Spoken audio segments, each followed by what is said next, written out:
live. This is going to be episode, I believe, 54. So we've done 54 of these lives. We've got a lot more scheduled for this year.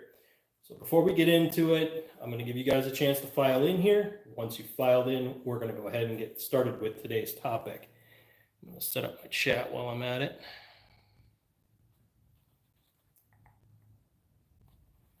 Okay.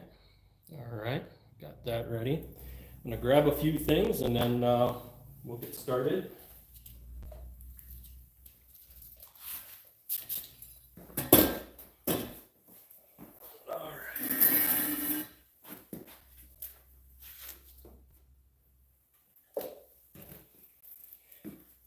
All right, it's good to see you guys here on this Saturday. And I got another topic that I'll be bringing to you guys today, which is, it's a pretty big topic. And the reason I do these usually once a year is for a few different reasons. First of all, number one, this is the time when people go and buy new cars. So this is the time when I like to put these videos out for you guys, so you guys can kind of see what's going on when you guys go to purchase that used car, either from a dealership or from somebody else that you're buying it from independently.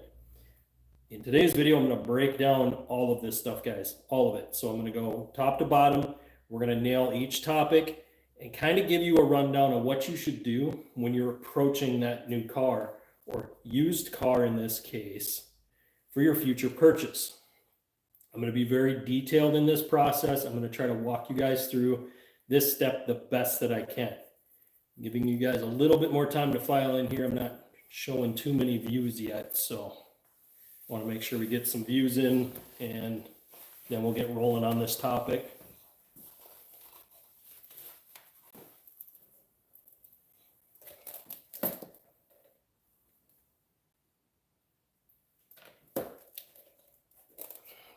All right, so we got some views coming in now. Guys, thanks for tuning in on this Saturday. Today's topic is buying a new car / used car. I'm going to go through, I'm going to break down everything, top to bottom, what you need to know when you're walking around this vehicle, what you would do to prep yourself before going. I'll even lay out a blueprint of how to decide what your next car should be. This is something that a lot of channels aren't doing. They're not really helping you get into that next car and be able to make the right purchase for yourself. There are a few steps that you have to follow just so that you can get used to what's going on.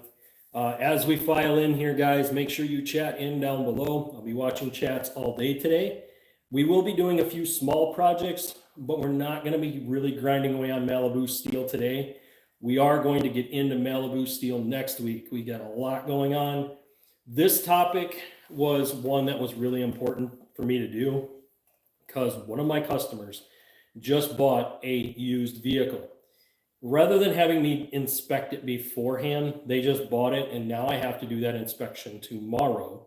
But that inspection will mean that I need to be even more detailed so I can give him a plan of action as far as maintenance for the future.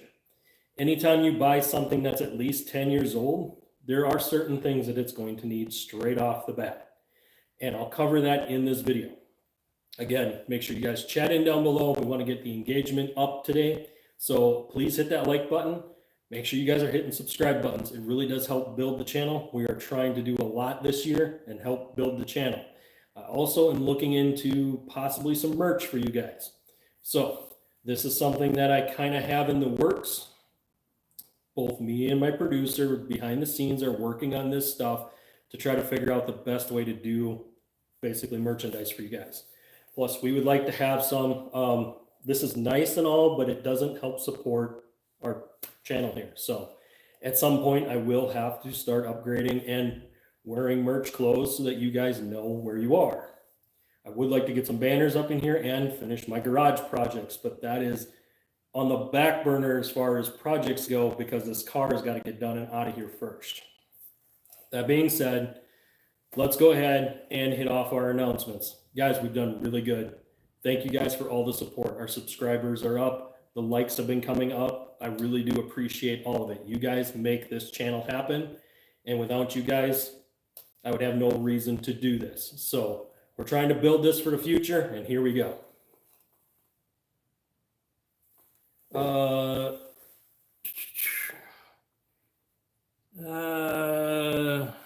GLD says, name a car for an edit.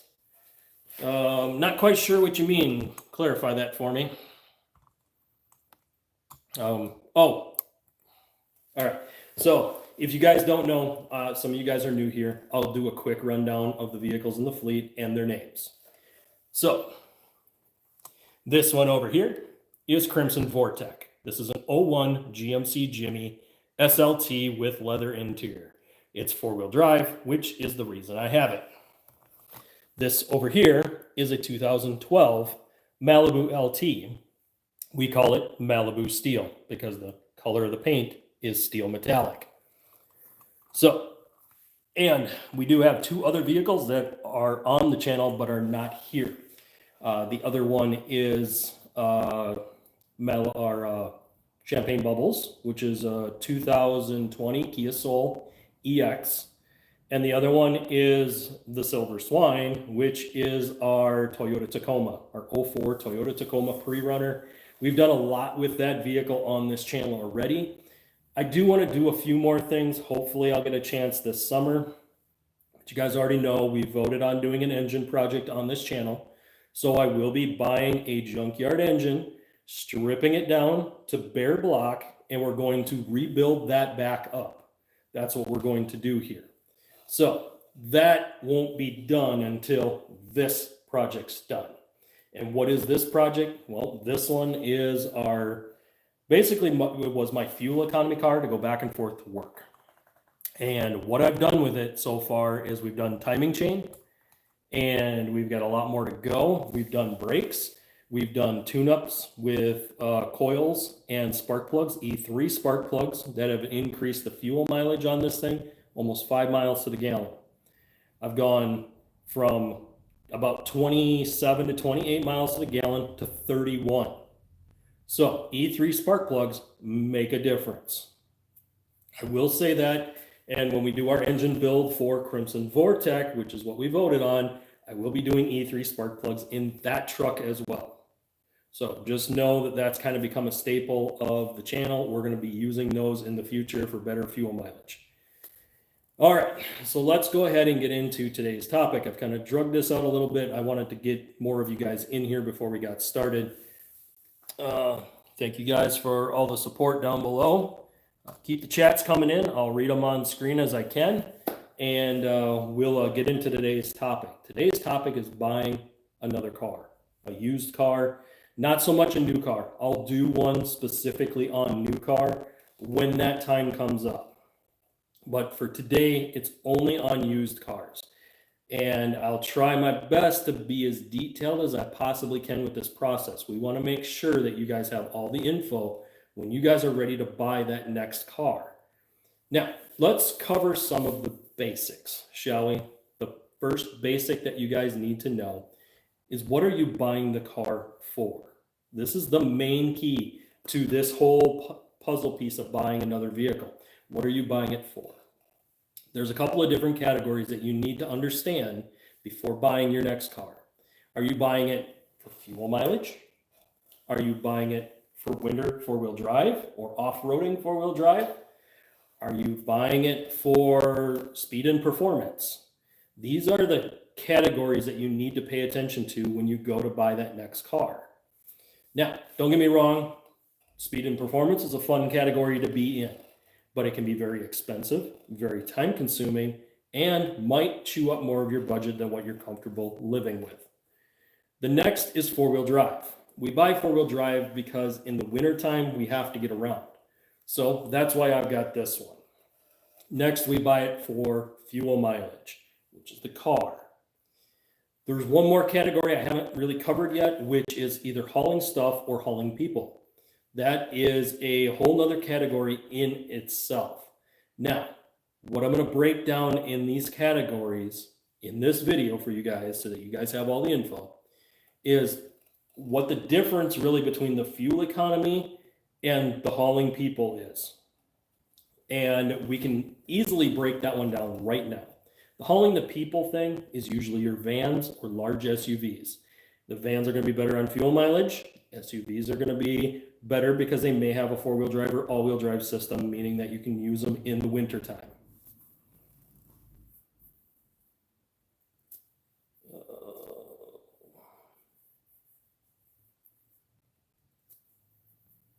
Just name the car for edit.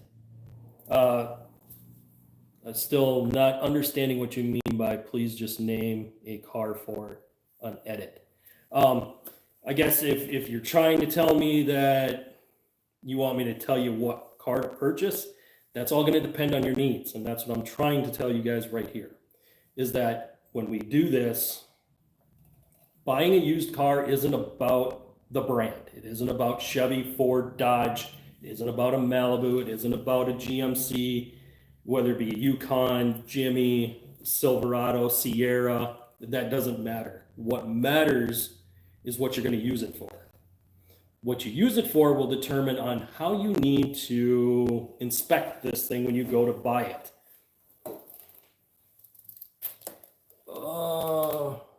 Frank Saint, hey, what's up? Good to have you in here, Frank.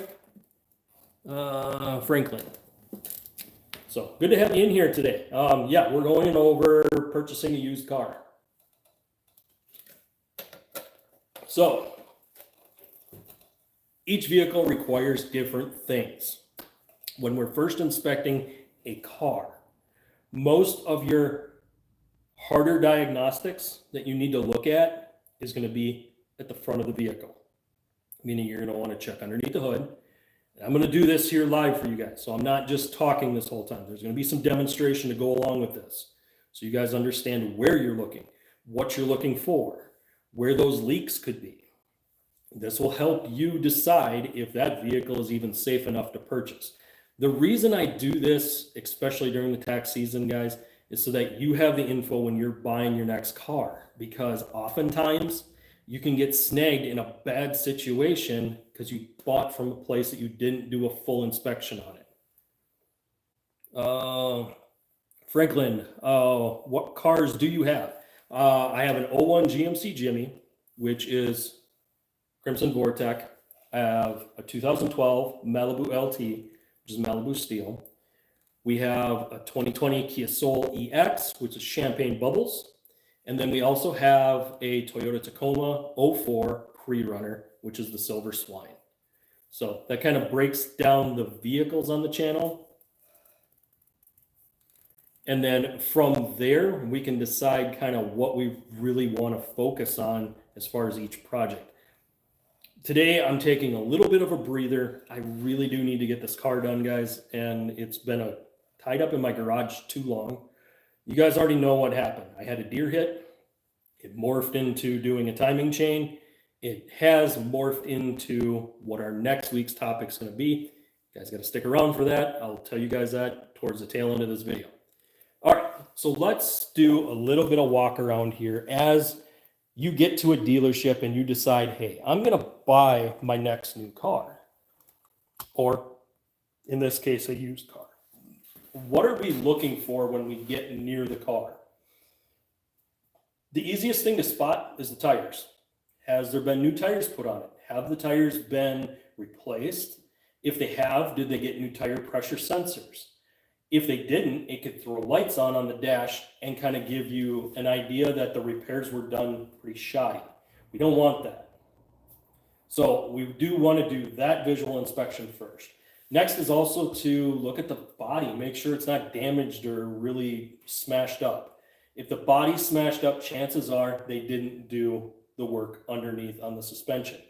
What I'm showing you guys is a car that was maintained, but was not maintained properly.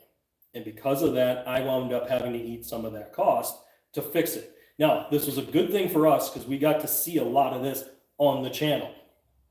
Now, that being said, if you don't have a lot of these tools to do this maintenance, these are things you're going to want to inspect so that you know that you're getting a good car. As soon as you've done your outside inspections, make sure your glass is good, panels are good, tires are good. You do want to look into your wheel wells. I'll explain that once we get there. And I'll tell you why it's so important. Now, I'm kind of giving you guys a sneak peek of what's coming next week, but let's go ahead. I'm going to flip around and I'm going to show you guys what you're looking for when you look through the wheel wells on your cars, especially on any used car that you're going to purchase. What are you looking for? Well, you're looking for parts that have been replaced. You're looking for things that are new, things that should be replaced when they're supposed to be replaced. Brakes, usually, if somebody hasn't been in a heavy city driving situation, brakes could be about 100,000 miles before you got to do a brake job on it. It can go longer if you're not really hard on your brakes. But usually the rule of thumb is about 100,000. You put new pads, possibly new rotors if the rotors are grooved. When you're looking through the rim, you'll be able to see that rotor. If that rotor looks grooved, it means no go. That means you got problems. Next, you want to look at the shock and the strut. What does the shock and the strut look like? Well, let me get you guys down here.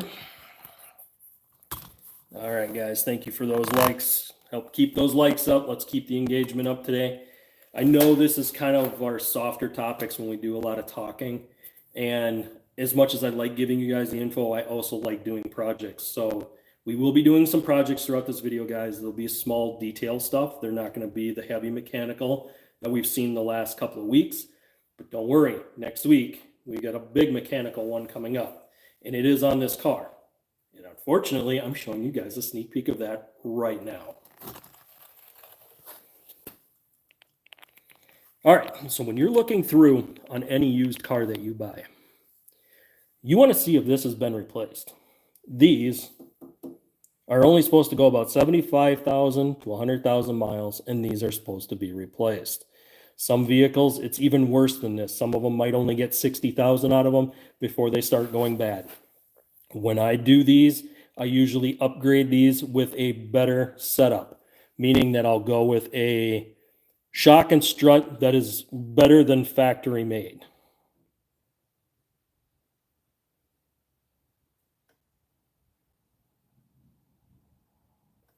So we got one from Franklin. He says, remember the name of the TV shows that used to be shown on TV tying cars?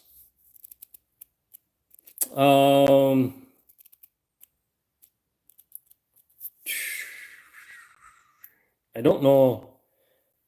I'm not quite sure which TV show you're trying to name there, but there's been quite a few. There was some I used to watch back in the day, even like Hot Rod TV and stuff like that. Some of the stuff we're going to be doing to the motor that we're going to be doing for that guy right over there. A lot of the tricks that I'm going to be showing you guys is from Hot Rod TV, a show that was probably aired almost 10 years ago.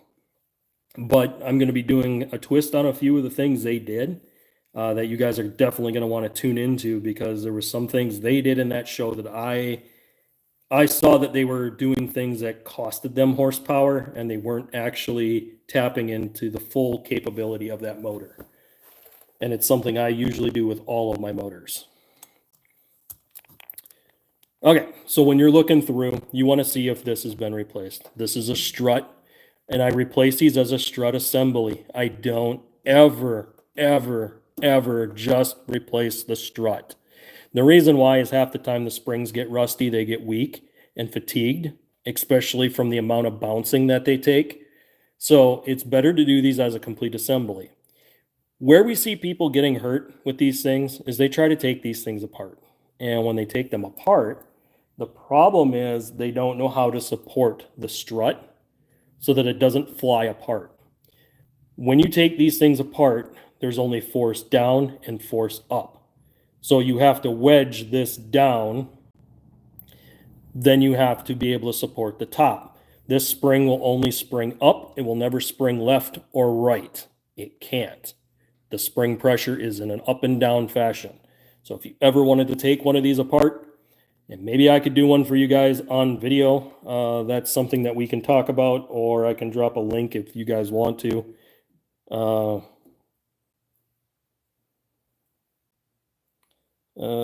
Franklin says, have you ever test driven a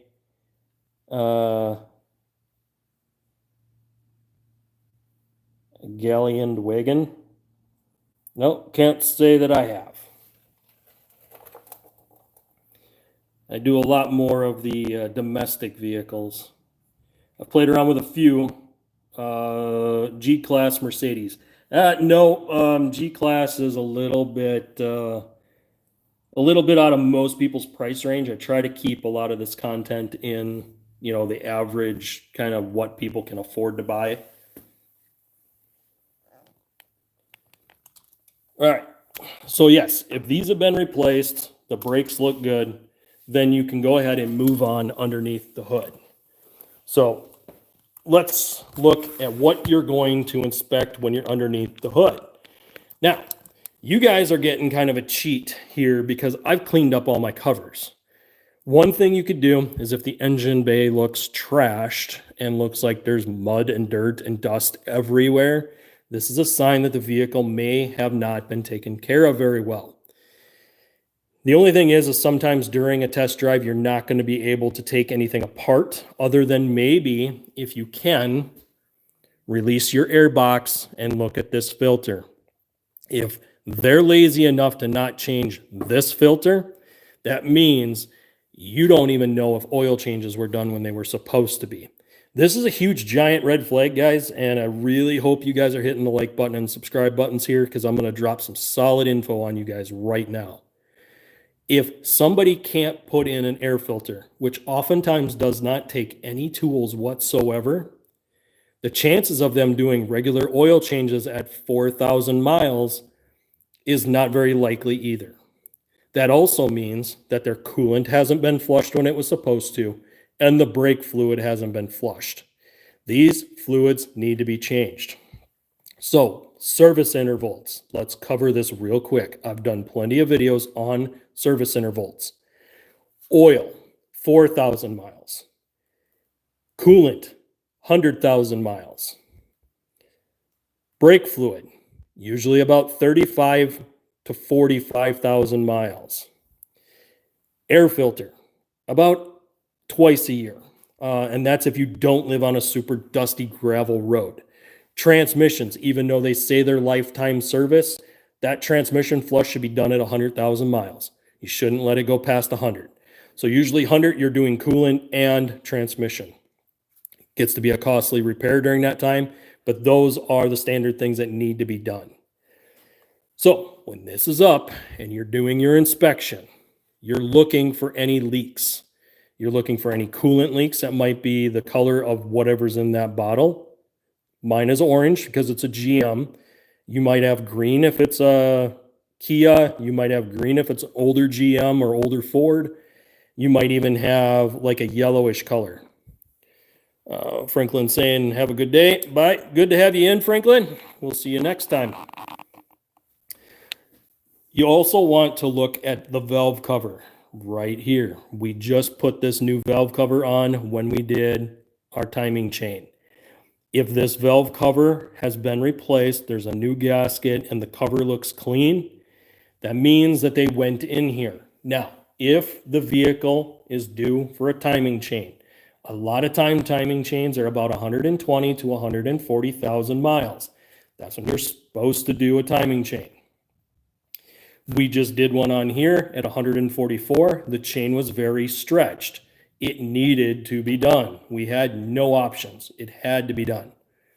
When we did it, we're glad that we did it because the chain was stretched, and had I ran it for another season, it could have jumped and taken out this motor. This motor is a $2,000 motor if you grenade it, and you will still have to do a timing chain on your other engine, meaning that you're still going to have that repair. How much is a timing chain? Well, let's just cover that cost real quick because each vehicle's different. So some will have a belt, some will have a chain. Sometimes the belts are easier to do than the chains. Chains usually require a lot more tear down, and there's a lot more things you have to line up. On the Malibus, you have a special bolt that you have to replace inside the head that holds one of the timing chain guides. This is a service update bulletin by GM to replace that bolt that's hidden on the back side. I don't have the bolt here, guys. It's in that video. So when you guys get done with today's video, go check out that other one, and you guys will see that special bolt that I talked about. That one is designed as a service bulletin to keep it from wearing out in the future. What happens is it'll get enough slack in it, and it'll start grinding on the bolt, and it'll shear the bolt off. The stud that replaces this fixes that problem. Let me see if I can see it. Yeah, I don't have a good view of it. Okay, I was gonna bring you guys around and drop you guys down in there to see it, but my whole air cleaner setup is in the way, so I'm not gonna worry about that today. But just know that that is a service that needs to be done. If you have a supercharger, superchargers need oil changes too. Oftentimes a supercharger needs to be changed at about 75 to 90,000 miles. That oil has to be pulled out of there, fresh oil has to be put in. Now, on a supercharger, oftentimes they don't run a filter, meaning that if you don't change the fluid when you're supposed to, it's actually going to cause more friction and wear out that supercharger even faster. Audis are known for this, and Audis are also very stringent on their maintenance. You can't miss this stuff. So if you guys are buying Audis and it's supercharged, make sure you guys verify that the oil change has been done when it was supposed to. Because if it isn't and that supercharger goes out, that is a very expensive repair. Very time consuming. It's going to cost you a ton of money. You don't want headaches like that. Turbos. Turbos generally will last about 100,000, 100 and plus. If you're in the diesel pickup side of things, they can go 200,000. The only issue with some of the diesel trucks is there's other things that go wrong, such as the emission systems. Those emission systems are very expensive. So if you don't need those, don't buy those. NJM, hi. Hi. Guys, if my mods are here, guys, make sure you chat in down below. I always like to know when my mods are in. They always help with chat. So let me know if my mods are in today. So when we're doing our inspection, we're looking for any fluid leaks up top. Now, this isn't where it stops. And I wouldn't suggest going dressed really nice in a suit. It's not the right time to be wearing nice clothes is when you're looking for another car, especially a used one, because you need to crawl around this car. You need to get underneath it. You need to be able to look all over this whole car. You need to verify that there's no exhaust leaks. That means you got to lay on the ground, get underneath as far as you can. You need to be able to verify any sound leaks. You can usually hear an exhaust leak. If it's from the driver's seat back, you'll hear that exhaust leak. Sometimes you'll hear them if they're right at the manifold, but those are when they get really bad. Again, use your ears, use your nose, use your eyes. Don't use your tongue. Don't ever taste any fluids. They're bad for you, really bad for you. Don't do that. But yes, you want to use this stuff to help tell you. Now, coolant, you're going to smell a sweet smell, especially if you're driving a vehicle and you turn on the heater. And all of a sudden you get that sweet smell, or there's a haze on the front windshield. That is a sign of a coolant leak inside the heater core, which is inside the car. Very expensive repair, very time consuming. Don't want to go anywhere near that. That is a walk away situation. I don't care if it's your perfect dream car, perfect color, everything. They made another one like that. Go buy that one instead. Don't buy one that's going to cost you an arm and a leg just because you think it's the perfect car. Guys, I bought and sold a lot of cars in my day, and I've been bit once by it because I chose to buy one that I really wanted, and I didn't want to spend the time to look for another one just like it, and it came back to bite me. It costed me a lot of money to get back on the road. So take my advice. If you notice major things wrong with it, walk away. It's better to walk away than it is to try to fix these problems. So now that we've done this, what we're going to do is look underneath the car. So now that we've verified on top, and Part of the reason we're doing this on Malibu steel is because it's already up in the air for us. So underneath here, there may be covers. The covers may be missing. You want to make sure that nothing's cracked or broken underneath here. If it is, you might have to fix it. So that's something you could take to the dealer and say, well, I'm going to have to fix this because you didn't fix it. The first thing you're going to want to do is check for leaks. You're going to want to check for transmission leaks, coolant leaks, and engine oil leaks. And where the engine oil leaks are common is in between the transmission and the engine. Usually there is a rear main seal in there. That rear main seal will leak oil. Those are a direct indication of poor maintenance.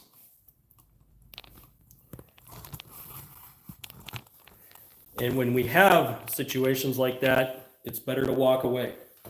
Now I know some people will go and look high and low for a certain brand that they want. Here's one way that you guys can alleviate some of your troubles right off the bat. Number one, use websites that you trust. Car Gurus really does help narrow down the price of the vehicle and helps you determine if that vehicle is a good buy. It's not the only tool though, and I'm not endorsed by them. This is no sponsorship. I use them when I buy cars because I can compare them to other cars and help me get a better idea. Plus, with their tools, you can also see what common repairs are. But this other site is even better for that. Kelley Blue Book is a great tool. When you guys are buying your next used car, not only is it going to give you the value of what that thing should be, whether you're buying it private party or at a dealer, but it'll also give you the recalls. And the recalls are huge because there's a lot of times that people miss massive recalls. And recalls have become a huge issue in the automotive industry in just the last 5 years. Ford has led the way with recalls higher than almost everybody else. And you know what? Everyone's saying Toyotas are so reliable. Not lately, they're not. Not even close. Their latest recall on their motors has them looking pretty bad. So that being said, they're pretty high on recalls. There's also a massive recall on Teslas right now for the Tesla Cybertruck. And they're recalling almost every single one of the Tesla trucks because the throttles stick. What happens is the cover slides up and it locks the gas pedal down, meaning that it'll be pinned to the floor and you won't be able to reach down and pull it up. Now, unlike a gasoline vehicle, you won't be able to shut the engine off, meaning that it's electric and you're not going to be able to reach a kill switch, meaning that it's going to keep going. So massive recall there. Guys, I know I'm being censored for this. So guys, make sure you guys hit the like button, hit the subscribe button, ring the notification bell. We do this every Saturday live at 1 p.m. Central Time. Now, I know this week is a lot of talking. I know these videos don't do as well. So please help with the engagement. Get the likes up. It really does help. We're really trying to grow this channel. We've done really good getting subscribers lately. Let's keep the momentum going. Let's keep the likes up. Let's keep all this stuff going. We really do want to build this channel for this year. That being said, once you get past the recall portions and you know what you're buying, you know that you've looked it over, there is no leaks, everything sounds good, looks good, things are maintained like they're supposed to. Now it's time for the test drive. So how do you do a test drive? Well, this is going to be the one time I'm going to tell you, drive it like you stole it. And the reason I say that is if it can't survive 5 minutes of you beating on it, then it's not going to last. The vehicle is going to break down on you. You need to be able to go out and give that vehicle full throttle, meaning don't let up until you've reached the speed limit. Pin it to the floor, let it fully accelerate hard, let that transmission shift hard in those gears. Because if it slips during that time, don't buy it. Walk away. You can always buy another car. But you can't if you get yourself caught into the loan payment and you didn't test drive it hard enough. Next, make sure you hit the brakes hard too. So do hard braking somewhere that you know it's safe. Somewhere on a back road where nobody else is. Make sure there's no traffic behind you and do a hard brake. The reason you're doing this hard brake is to test the brakes to make sure they're not fading. The worst thing that people do is they'll buy used cars thinking that the brakes are in good shape. They'll drive them a few miles down the road, they'll punch that brake pedal, and it doesn't want to stop like it's supposed to. For people that drive different cars all the time, they've learned to not just drive aggressively with them. They need to understand how those vehicles work and what kind of shape they're in before they understand what they can do with them. People who get in and just drive them recklessly and then just hit the brakes expecting it to stop are the ones that get in really bad accidents. Not only that, but inattentive driving. That's the other thing that does it.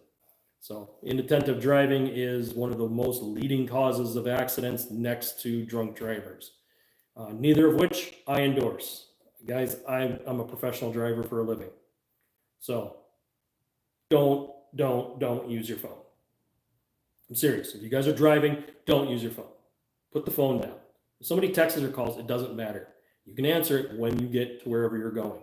It isn't worth your life or the life of somebody else on the road. So make sure cell phones are out. And that'll help you to not have to be in a situation where you have to buy another car because you crashed your other one. So that kind of helps. Let's go ahead and discuss what you might be looking for while you're on the test drive. You're going to be looking for check engine lights, ABS. You're going to be listening for noises. Again, if your shocks and struts are old, like these are,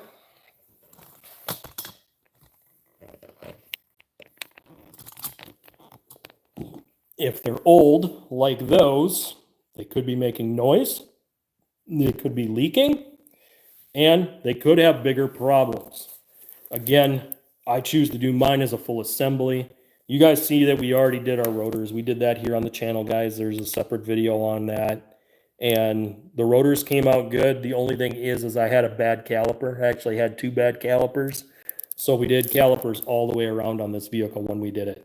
So we did brand new calipers, brand new rotors. I did the slotted and drilled because they provide better stopping power. And it was plain and simply just a better way to go. All right, so this is where we start dividing here. So now that you've looked at a car, you've test driven it, cars are kind of basic. You don't have as much mechanical stuff to worry about. 4-wheel drives is where it gets a whole lot more complicated. This is where things get a little sticky. 4-wheel drives require you to engage that 4-wheel drive. They require you to use that 4-wheel drive. The best way to test a 4-wheel drive and being safe about it is in a dry parking lot. Engage the 4-wheel drive, turn the wheel left or right, whatever direction you choose, and drive the vehicle. If the 4-wheel drive kicks in and you're not giving it much gas, the vehicle will actually stop. It won't allow you to keep going because it pins the front axle and rear axle, creating a situation where the vehicle doesn't like to go unless you give it gas. The reason for this is it's saying that you have all your wheels turning like you're supposed to under power. When you're under power with the wheels cranked, you have to have a little bit of slippage on your front in order for it to make that corner. Well, when you're on dry pavement, it won't want to do that, meaning that you can verify that your 4-wheel drive is working. The other thing is you're going to want to verify that that 4-wheel drive disengaged.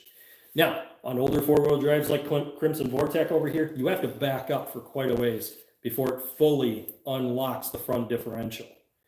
Now, I'm going to be looking into ways to kind of help me with that in the future when we do the engine project, if I can find a way to get that to release quicker. Maybe I need a new cable, maybe I have some components that are starting to wear. We're going to look into that.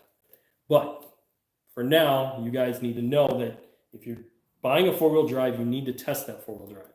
You also need to make sure there's nothing leaking out of the front differentials or out of the transfer case. That's another area that you have to inspect. And when you have a rear-wheel drive vehicle, remember, on your front wheels, your transmissions are in sideways, meaning that when you're looking at the engine and transmission, it's easy to see if you have a leak up front because everything's up front. On a rear-wheel drive, that transmission extends back, meaning that your engine sits under your hood.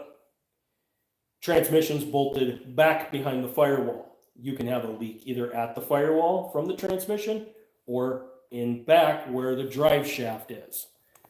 That is another seal area that it can leak. It can also leak from the oil pan that sits underneath the transmission, which is pretty much right underneath your feet. So again, you're looking for transmission leaks. Transmission fluid is red, very bright red.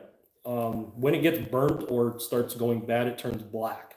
So that's the color that you're looking for. Also, on rear-wheel drive vehicles, you want to make sure that rear differential is not leaking. It can leak out of either wheel seal. So again, those are major areas to look at and very expensive to fix when those things are leaking. We don't want those leaks. They're horribly bad. If you guys got any questions, chat them in down below. I know the viewership's low. This isn't a high impact video. We're not doing a bunch of stuff, so I'm ranking a little lower in the algorithm today, which is okay. What matters is that I get this information out to you guys when you're buying your next used car. And having all of this really does help you guys to make a smart, wise purchase. Used cars vary, and I would say, okay, allow me to transition into our next way to figure out whether you're buying a good used car or not. Next is basing it on the years of the vehicle. Anytime you buy a vehicle 3 years or newer, chances are there isn't very much wrong with the vehicle. Now, this doesn't mean you shouldn't do a full inspection like we just talked about on both vehicles. That process you should do every time you look at a different vehicle, every single time. The reason why is it'll get you not only in a habit, but it'll also teach you to not just overlook things. Plus, it's always good to do that inspection on your car at least once or twice a month. That way you know if all of a sudden it starts leaking fluid. Again, you want to catch it before it goes bad, because if you let a transmission run empty or you run it low on oil, you're going to damage major components that gets really expensive really fast. Again, then you're having to look for another vehicle. And simple maintenance does more damage by not doing it than it does by doing it when you're supposed to. So again, know your intervals. I already covered them in this video. I'm not going to go back over it, but know your service intervals and follow the service intervals. As long as you do that, your vehicle will stay in good shape. If you guys got any questions on that, you can always reach out to me at my email. That's always linked down below in the chat or down in the more section. You guys can message me your vehicles and I'll look up the service intervals for you so that you know exactly where your service intervals need to be. Because here's the issue. A lot of people don't know service intervals and they push it too long. And in the process of pushing it too long, they break it. So we don't want that. That's a big no-no. We don't want to have us being put in a situation where just by not doing proper oil changes, we destroy a $2,000 or even $5,000 engine. In sports cars, they can be as high as $10,000. It all depends on what it is and what you got. There's some foreign vehicles that it's $100,000 to replace an engine because you can't get parts unless you're overseas. So again, this gets to be really expensive, and depending on what you're doing, you really need to do your maintenance. So usually that first 3 years, your maintenance is not going to be as bad, meaning that you might have to do a few fluid flushes. You might have to do some basic maintenance. So nothing really strenuous. Once you get beyond that 3-year mark, now you're starting to get into the territory of possibly being over 100,000 miles. This requires a whole new set of maintenance. The reason I bring up maintenance on every one of these videos I do like this is because the maintenance is what's going to get you the life out of the vehicle that you need. And when they didn't do the maintenance, it's going to be on you to do the maintenance. All right, guys, I'm going to drop a spoiler for you guys right now. So please hit the like button. I really can't stress how much this means to the channel right now. The biggest secret is that the maintenance needs to be done. So if you don't get the maintenance done, somebody else is going to have to do the maintenance. So What are we really touching on here? Well, that's simple. Everyone trades their vehicles in for a reason. When those vehicles are traded in for a reason, you need to be able to figure out what that reason was. Did they trade it in because they just didn't like it anymore, meaning that it was probably within that 3-year mark? Or is the vehicle 10 years old and it's possibly going to lose a transmission?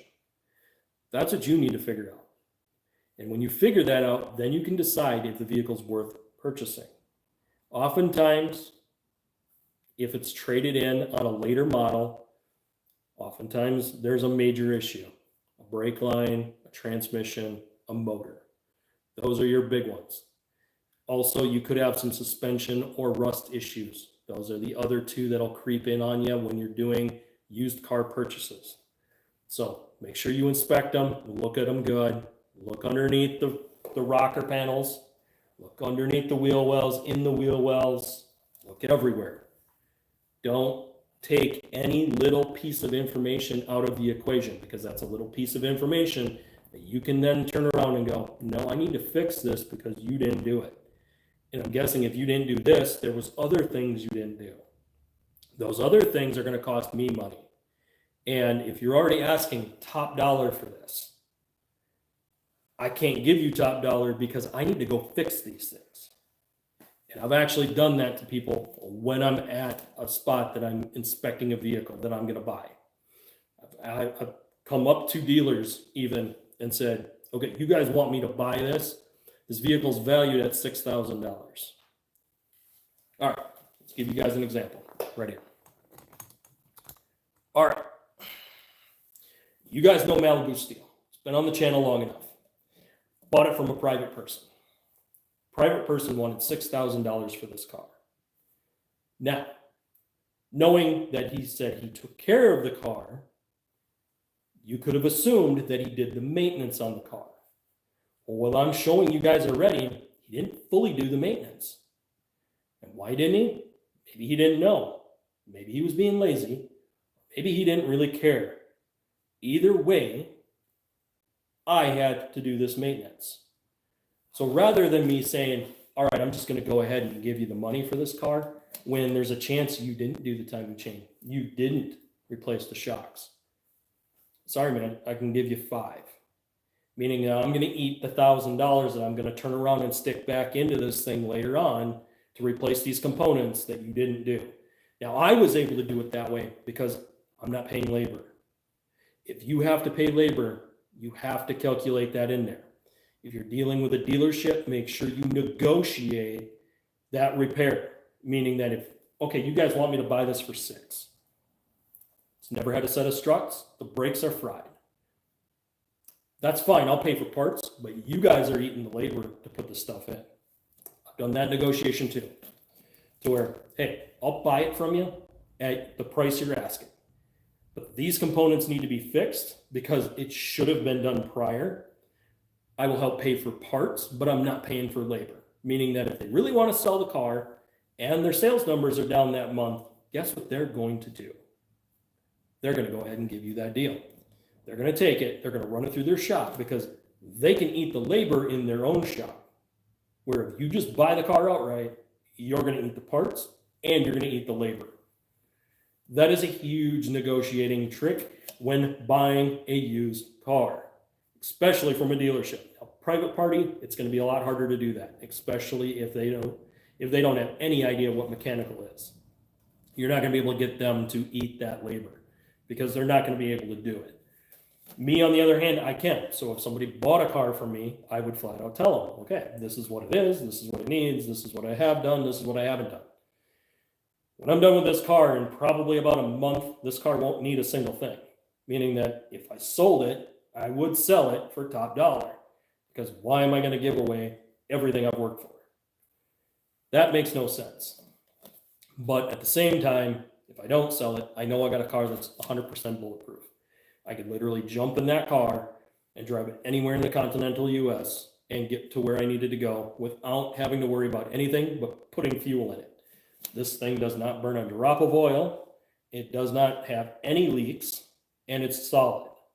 And now that we've done the repairs that we've done, we've actually added to the reliability of this car, almost tenfold. And that's what proper maintenance does for you.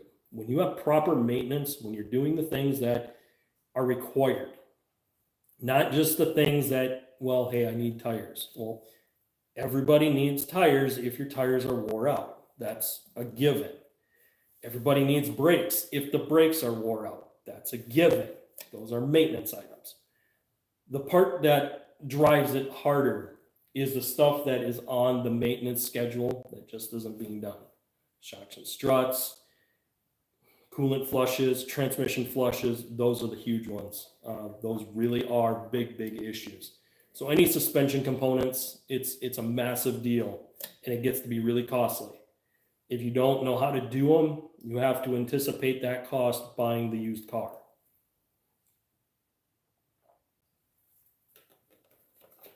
All right, I'm going to open up the chats here, guys. If you got any questions on today's topic, chat them in now. I want to help you guys cover any questions you have. If you guys want me to cover financing, how to handle financing on cars, let me know that. I can help you guys kind of navigate that system and understand what gives you the best purchasing power when you go to that dealership. And if you're buying from private party, it'll help secure the funds that you need in order to be able to buy that car from a private party. Because most of the time, private parties are not going to take checks, and they can't really take a card. So a private party is usually a cash only type deal, which is fine. I've bought many cars that way. The only thing is that you need to be able to secure the funds prior to looking for the car. Again, I can get into all that if you guys chat that in right now down below. Otherwise, I'm going to save that for a different video, different topic, different day. And I'll cover all of the financing stuff. I've done one video on it back in the day. I could probably do an updated one because interest rates are changing. And the more they change, the more I should keep that updated for you guys. But again, if you guys got any questions, chat those in right now. It's good to see all you guys here live today. Again, we do this every Saturday at 1 p.m. Central. New topic every week. So for all the people that have been in here, next week we are busting the suspension apart on this car, meaning that we're dropping the struts, we're pulling the sway bar out, we're putting the new suspension in the front of this car. The reason we need to do this is I need to keep this project moving. We've drug this project out.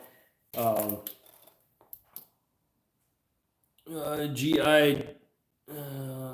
reading from a distance here. Gidri says hello. Hey, good to have you in here today. So yeah, we're going to be getting the suspension apart on this car next week. So next week, Saturday at 1 p.m., we're going to pull out this strut. We're going to disconnect the sway bar. We're going to get this all redone. I'm going to cover something with you guys on the sway bar. There is something that you guys need to know when you're doing, anytime you guys do suspension stuff. I hated this because GM did this, and it was very, very, very frustrating. What GM decided to do was they decided to make a plastic sway bar link. And they call them sway bar end links. And that end link is made of plastic.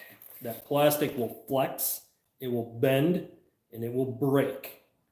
Again, I'm not a fan of these kind of sway bar end links because they provide too much flex. So if you go into a corner hard, what will happen is it'll want to flex away and cause the car to pull up on one corner or the other, depending on which way you're cornering. So if you're turning hard to the right, it's going to want to pull. And if you don't know how to anticipate that, it's hard to adjust for that. Plastic sway bar end links break, especially under high load.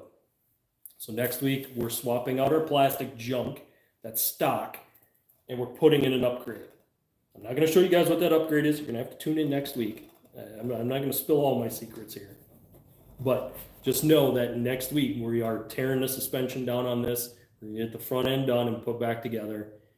I also need to get tires done. So I'm going to guess that would be the following video after that. And then we're going to get this front bumper on this car finally. We did do headlights last week, I believe, along with some other stuff. Today, we got one more project that we're going to do before I go ahead and wrap this video up today. We're going to talk about more of the detailing side of things. And I'm going to kind of branch off into a few things. Again, this does kind of get into maintenance because if you don't keep the paint in good shape, if you don't get the contamination off, it's going to rust. And the faster the vehicle rusts, the quicker it loses value. And when you go to resell it, it's going to hurt you. It just does. You have to be able to keep the vehicle in good shape. Regular car washes go a long way, guys. And honestly, I recommend regular car washes. A regular car wash saves you a ton of money when it comes to being able to resell that vehicle. All it takes is a good wash once a week to really kind of keep that car in good shape. And again, if you live in northern climates where you see snow and ice and salt, the worst thing is that thing to stay salty all winter long. Meaning you want to melt that stuff off of there and get everything off from underneath the vehicle. The longer that moisture stays up onto that frame, the quicker it rots out. So the quicker you can get that stuff off, the better. Honestly, this car was in the way this winter. Otherwise, when I'm driving this in the winter, I want that in here. Why? Well, pretty simple. I have a heated garage. And if you live in northern climates, you should have a heated garage. It's part of maintenance. It helps you not rust out a vehicle. Our 2020 Kia Soul EX has 0 rust on it because it sits in a heated garage that the stuff melts off. And that is the trick to making cars last longer. Don't let that snow, salt, and ice sit onto the underside of the carriage. It rots out a car extremely fast. And when we go to take that one apart, guys, we do have a project coming up for that. Yeah, there's a maintenance item that I just noticed. There's actually 2 maintenance items. One I knew about a little bit beforehand. Guys, make sure you hit that like button. The 2 maintenance items that I saw on that Kia Soul is a valve cover. The plastic valve cover, it's horribly bad. Kia's being a pain in the butt with me. So I'm going to probably go ahead and put that valve cover on in a future video. It's going to be after I finish this, though. And when we get done with the front of this vehicle, we have to move to the back. I've got bad wheel bearings, bad shocks, and more than likely bad springs. So even though I knocked the prior owner down for maintenance on this car, I still have to do the maintenance. Again, things you should know when you're buying your next used car. Know what kind of shape it's in, know the maintenance of it, and know what you have to do to get it put back right so that you can get the life out of the vehicle. You buy a car for $1,000 and you're just trying to get a year out of it, fine if you want to just do oil changes. It's kind of a throwaway car at that point. But realize that if you're going to go that route, when it's time for you to throw it away, then throw it away. Don't try to turn around and resell it as a multi-million-dollar car, because it's not. It wasn't when you bought it, and it isn't now.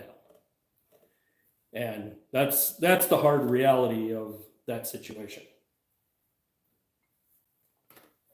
A lot of people like to think that their stuff is worth a lot of money, but when it comes down to it, if you haven't done the maintenance, it's not worth the money. And that's really what it is. So guys, I know that my views are kind of jumping around today. Make sure you guys hit the like button, hit the subscribe button, ring the notification bell. It really does help the channel. We're trying to grow this year. We're trying to do a lot of stuff this year that will help us do more content for you guys. I know this one was a heavy talking topic because I knew I needed to get this info out to you. A lot of this stuff I told you guys in different videos, but none of it was all put together in a nice laid out video for you. This one's all laid out. Everything is kind of there so that you guys know. We did a walkthrough on Malibu steel on what you guys are looking for. And we really kind of narrowed down like how to do the inspection when you go up to the vehicle. The only thing we didn't cover was financing because you guys didn't really chat in that you guys wanted that today. But I will work on that topic for another day. That being said, once you've bought your new car, make sure you get that maintenance done, because the maintenance is what's going to give you the life out of that used car that's now your new car.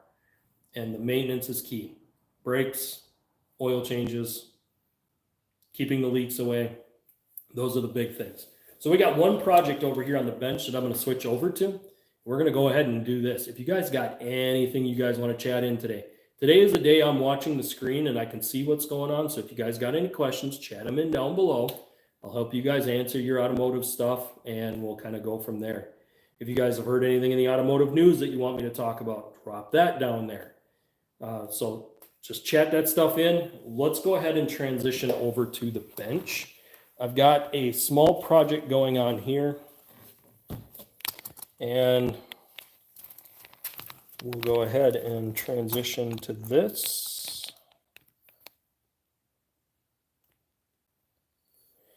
All right, so what do I got going on here? Well, this one's pretty basic.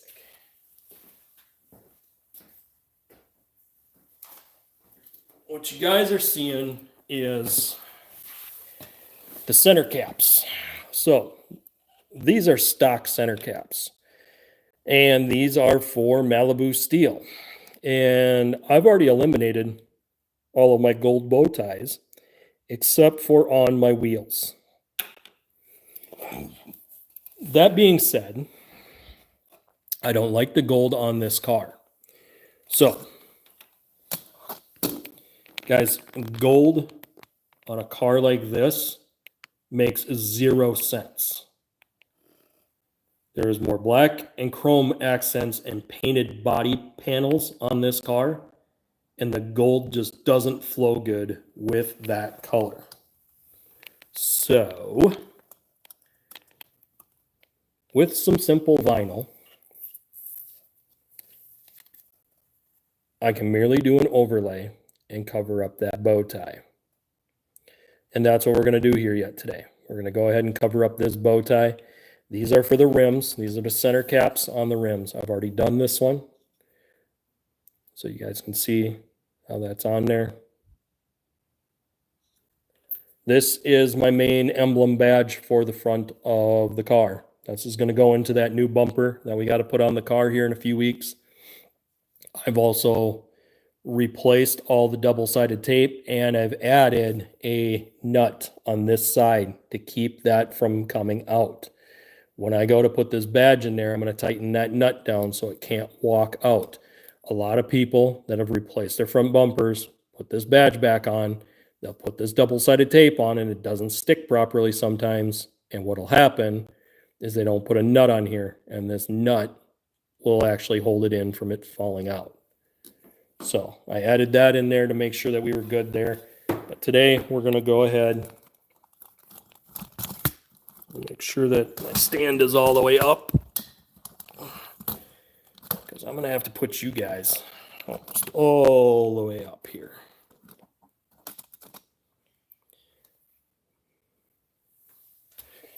All right, so here we go. Here's our badge. Now, the only thing I didn't like is they didn't put any transfer tape on this. So I get to use an old school trick. Just so you guys know, back in the day, I used to also have a vinyl graphics business as well. That vinyl graphics business taught me a lot of cool tricks. And one trick that I'm about to teach you, as long as I can find my blade. If not, just going to use a pick.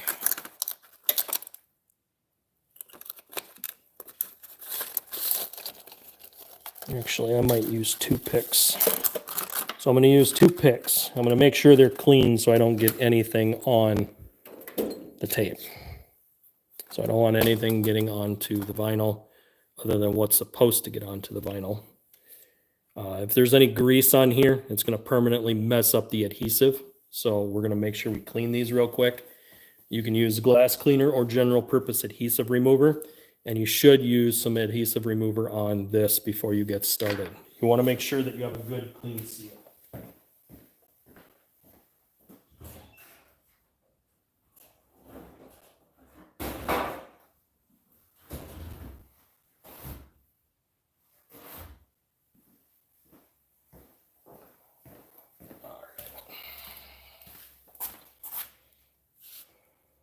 Again, if you're doing anything detail-wise, general purpose adhesive remover is your best friend right there.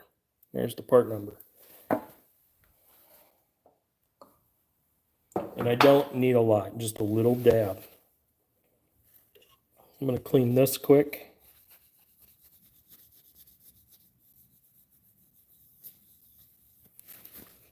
Okay.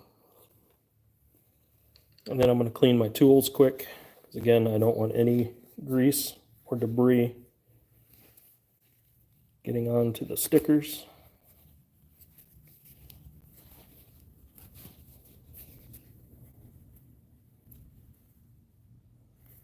So just like that. You can see I pulled a little bit off of there, but not much. There wasn't much on here as far as dirt. I've kept the vehicle pretty clean, so. All right, so next I'm going to do a hat trick here. Again, this was supposed to have had a transfer tape on it, but it did not have a transfer tape. So I'm going to do this the other way.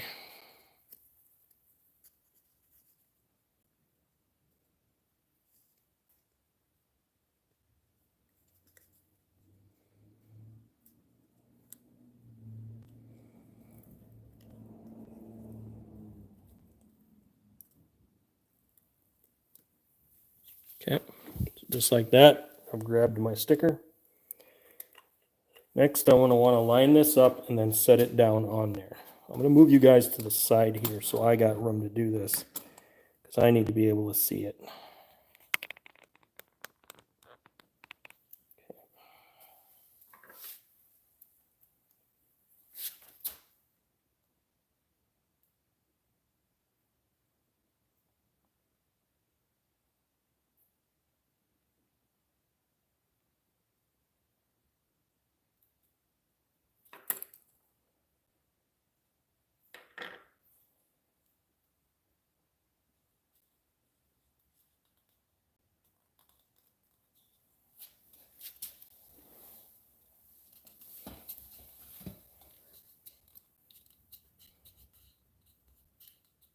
There we go.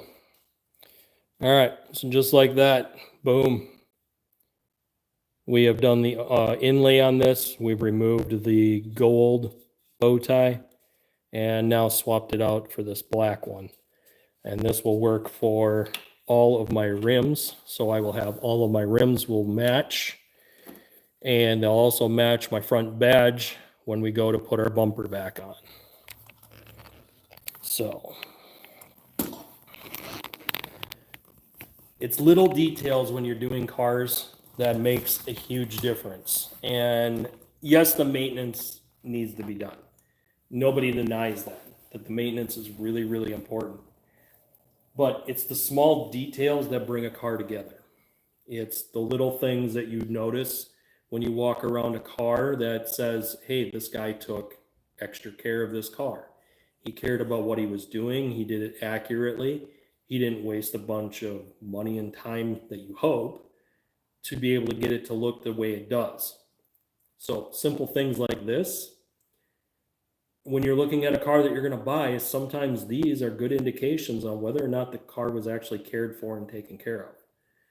Cars need to be taken care of. They need to have their maintenance done. When they don't, they fall apart. Unfortunately, that does add additional cost to the new owners. If you're going to be that new owner, you need to look at it and then ask yourself, is that a cost I'm willing to eat?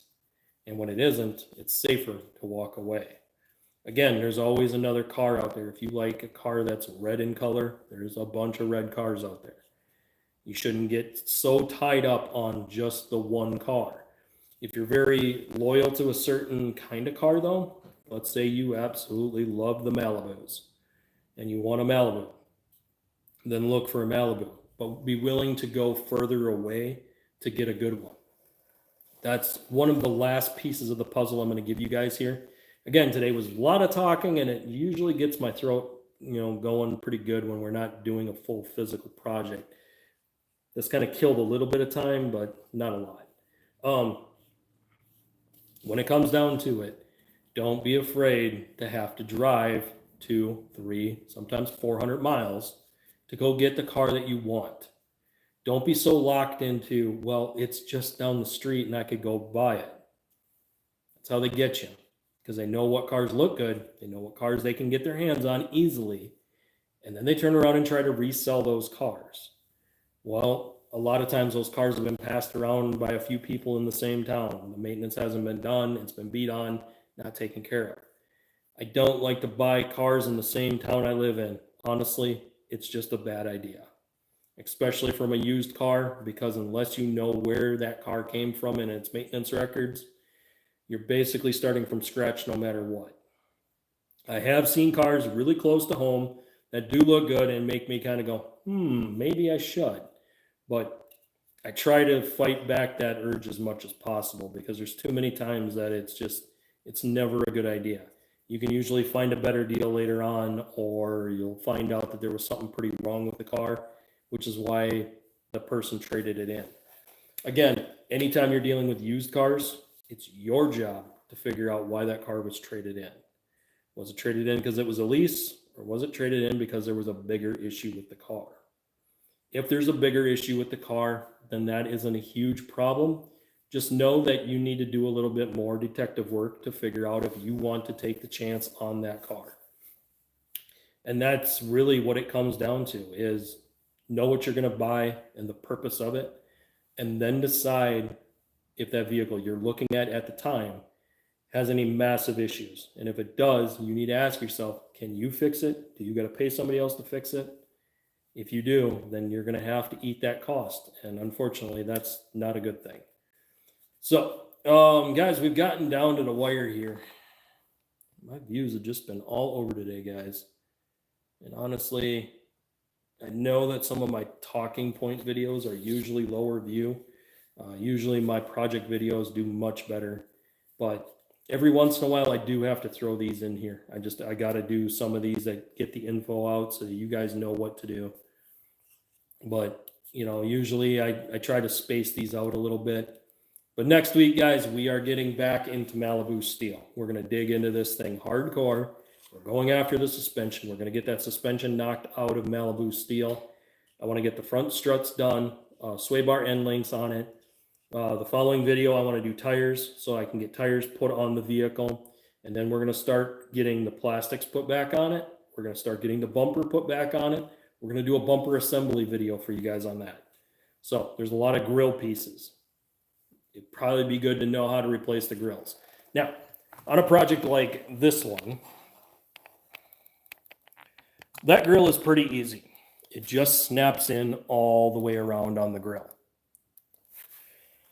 On that one, the grill is a lot more of a pain. There is about 7 different pieces. They all connect together, kind of weird and funky, and it's kind of a pain. So that'll be a good video for you guys to know how to put those grills together. And my goal is to get that front end down on the ground, hopefully in the next 2 to 3 weeks. I really want it on the ground so I don't have to keep it on jack stands. It's one of those things I don't like to dangle the vehicle in the air any longer than I have to. These videos of choosing to cause me to let these things happen, though, I do have to leave it up there because I can't just work on this stuff off camera for you guys. It doesn't do you any good. If I did all this stuff off camera, what are you guys going to gain from it? You guys won't learn anything. Yeah, you could try to make it somewhat entertaining, and I do try. I do try to keep the conversations light. I try to keep them entertaining. I try to give you guys useful information. It's what I do here. But at the same time, if I do a bunch of stuff off camera and then come back and you guys are looking at this project and you missed a piece, you're going to be wondering what happened. How did he get here? So it does kind of change the flow and dynamic of what I used to do. Back in the day, I would do a project like you guys saw in Malibu Steel. I would do that in a weekend. Do the timing chain, replace my shocks and struts, replace my sway bar end links, put new tires on it, put it on the ground, and I'd be done in a day. And then the next day I might do the bumper. But if I do all that off camera, you guys aren't going to understand how I got to where I got. or you guys won't see the problems or frustrations that I have. So that being said, I want to say thank you guys for all your support today. Today has been a great live. A little lower on the viewership, but I understood that. I knew that these topics usually don't do well in the algorithm. I tend to try to fight the algorithm when it comes to this stuff. So we'll be back at it next week with a heavier video, doing a lot more wrench turning and taking things apart and moving things around. It's going to be a lot more action packed. You guys are going to see a lot more stuff. I'm going to describe some of the stuff that we talked about in the maintenance portion of this video today. I'll break down kind of why these things go bad while we're doing the teardown. So a lot more coming for you guys next week. Again, every week we do a new video with a new topic. It's never the same thing. We always do it live here, guys, so that you guys see exactly what I run into. If I hit a roadblock and I can't get past something, then I'll go ahead and stop, and I'll let you guys know that, hey, this is a stopping point for me today, and I'll get back into it after I get off camera and fix it. And then when I come back, I'll let you guys know how I fixed it. So that's usually what we do with the really tough stuff. When we go to do the engine on Crimson Vortec, that's going to be a big deal, guys. That is a huge video that we're going to be doing, a huge series on how to build an engine. You're not going to want to miss that video. It's going to be really full of good stuff that you need to know if you want to take a stock engine and get a lot more horsepower out of it. There's a lot of stuff they did to those engines on the 4.3s, on the GMCs. It's not only the Jimmy, but it would be the S10s or Blazers or the Sonoma. Those 4.3s have a lot of hidden power, and we can tap into that pretty easily if we already got the engine completely tore down to nothing. And there's also something that a lot of people don't do that I wish they would if they were doing engine builds. Yes, it's a little bit more time consuming. Yes, it might cost you a little bit of money if you don't know how to do it, but hopefully I'll be showing you guys how to do it so you don't have to pay them to do it. But as always, guys, thank you for all your support. Continue hitting the like button, the subscribe button, ringing that notification bell so you get notified when we go live, which is every Saturday at 1 p.m. Central. And I'll see you on the next one.